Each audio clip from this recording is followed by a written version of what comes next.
Olá, meu nome é Rafael Paiva Justo, sou capitão do Corpo de Bombeiros Militar do Estado de Goiás.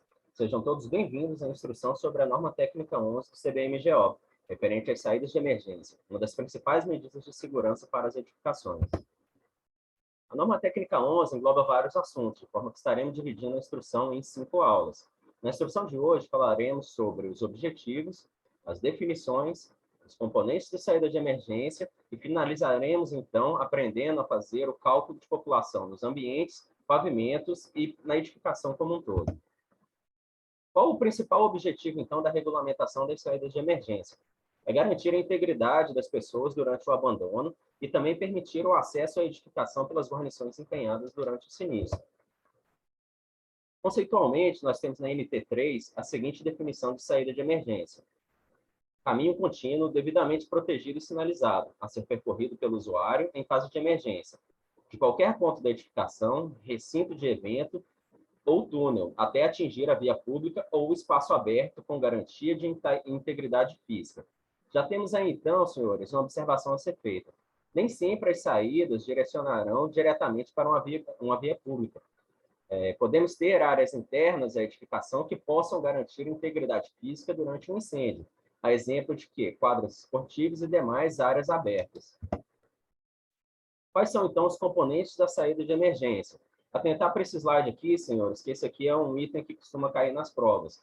Saber identificar, então, quais são os componentes, os 5 componentes da saída de emergência. Vão ser quais?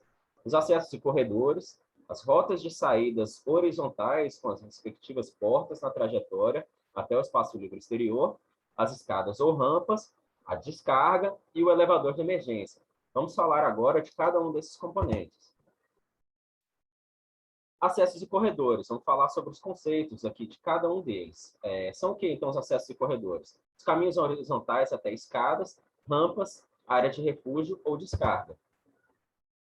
Rotas de saída horizontais. Quando houver, e as respectivas portas ao espaço livre exterior nas edificações térreas. As rotas de saída já seriam o quê? Um conceito ampliado dos acessos e corredores. Vão incluir também as portas presentes nesse percurso.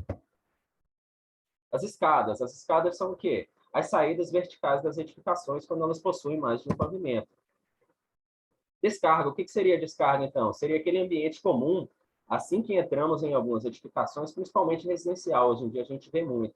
Antes de você fazer acesso ao quê? Ao corredor que nós vamos ter acesso aqui, então, às escadas e aos elevadores, né? É esse ambiente com espaço amplo, geralmente logo após a portaria.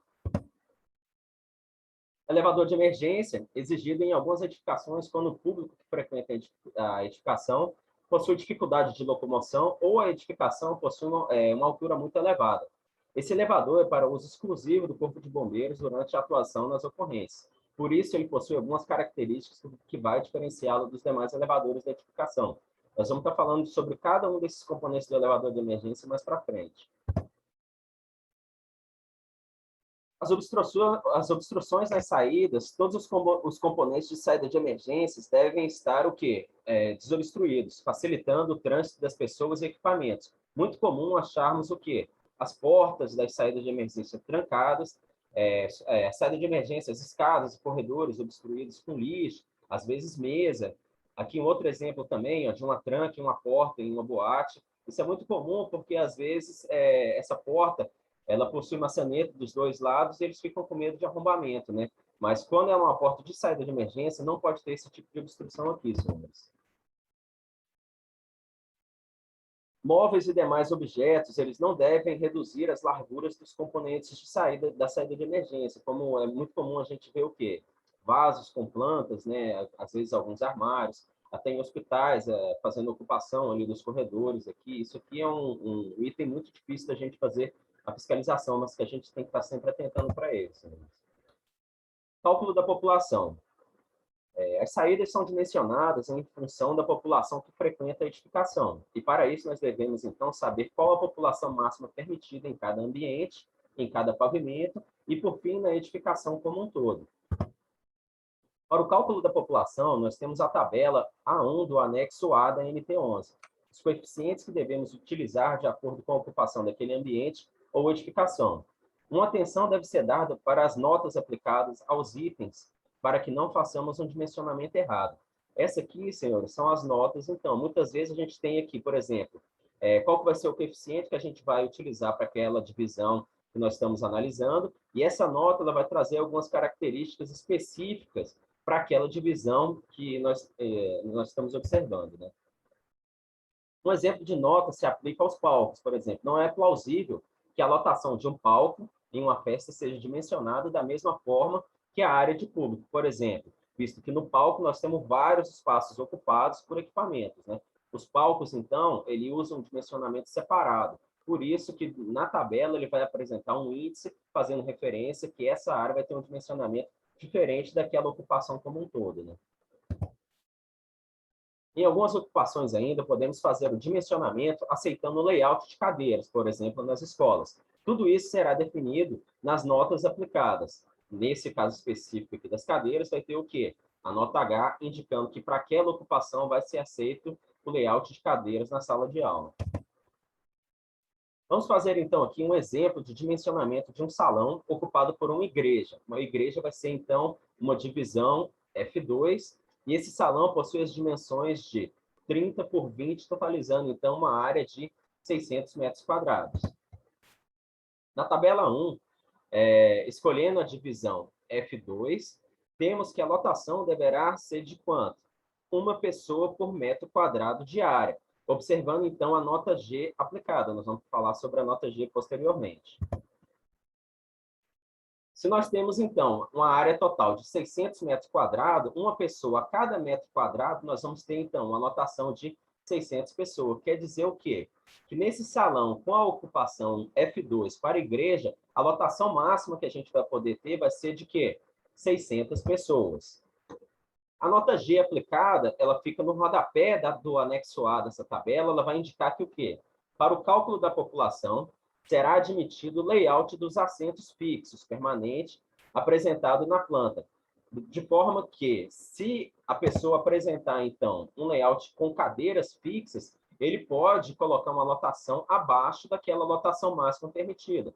Por exemplo, aqui, se no nosso salão a gente quiser colocar 540 cadeiras, para fins de dimensionamento das saídas de emergência, isso é aceito, porque o 540 vai estar abaixo daquele limite de dimensionamento máximo de 600 pessoas.